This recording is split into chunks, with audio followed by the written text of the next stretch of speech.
Central Kiev has become a fortress of defiance. A citadel of barricades, of burnt-out buses and of sandbags stuffed with ice and snow. A car mechanic sprinkles petrol on a pile of tyres to keep the riot police at bay. During the Orange Revolution, a decade ago now, Ukrainians showed the world that bad governments could be removed without violence. But this week, protesters were killed. So now they're improvising, making catapults and other medieval weaponry out of whatever they can find. This could kill someone, and that would change the whole dynamic. These people kill us, so what? These freaking people kill us. These are Molotov cocktails. We've seen hundreds of them, hidden in the tyres behind the final barricade. Beyond it wait the police, freezing cold and nervous. This feels different now, much more serious, much more menacing. The police and the protesters are just meters away from each other, and now there have been casualties on both sides. And so this feels like a standoff at the moment with no obvious way out. Away from the overt antagonism of the barricades, the battle is taking on a more sinister and perhaps more brutal character. In the early hours of Tuesday morning, Igor Lutsenko was abducted and savagely beaten.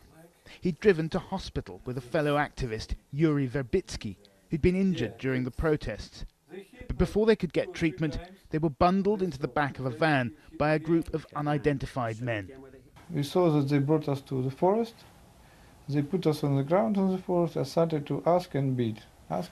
From their style, I realized that they do that like all the time. They were very experienced in that. Igor believes the men who abducted him and Yuri were acting with at least the tacit approval of the state to intimidate the protesters. It will show the face of people who have power in Ukraine, that they use such very immoral methods, very criminal methods on pressing on the protesters. After being beaten and interrogated, bound and hooded for almost 24 hours, Igor was separated from Yuri and dumped in the forest, left for dead. Even with his badly injured leg, Igor managed to drag himself out of the woods and eventually to safety. But not so Yuri. He may have been already unconscious when they dumped him here. He may have simply been unable to walk any further. Whatever the case is, 24 hours or so later, his dead body was found in these woods, frozen solid. Yuri Verbitsky was a father, 51 years old, a seismologist at the Ukrainian Academy of Sciences, and a keen sportsman. His brother showed me the death certificate.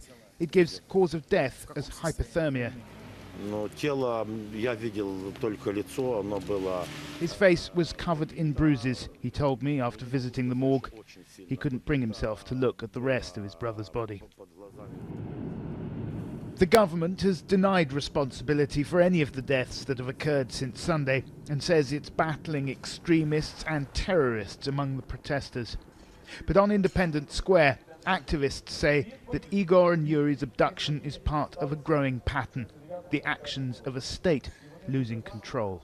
These people disappeared. We have dozens of claims to the police of people disappeared. We have dozens of claims to that people are attacked or beaten in the street, but by undefined persons. But if they're not policemen, who are they and who controls them?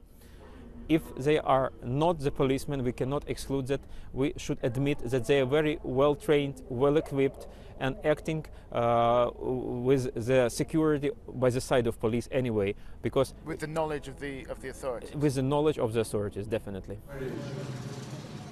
As night falls, the temperature plummets to below -20, but the protesters will stay out here all night, warming themselves with free cups of borscht. For them, this is about something much more fundamental than Europe or Russia. They talk of taking back a country that's been hijacked by a corrupt elite. Nothing can stop an idea whose time has come, says Roman. He's been stirring this pot of borscht here every night for almost 2 months. He and his fellow protesters effectively now control the centre of Ukraine's capital. They say they'll stick it out to the bitter end.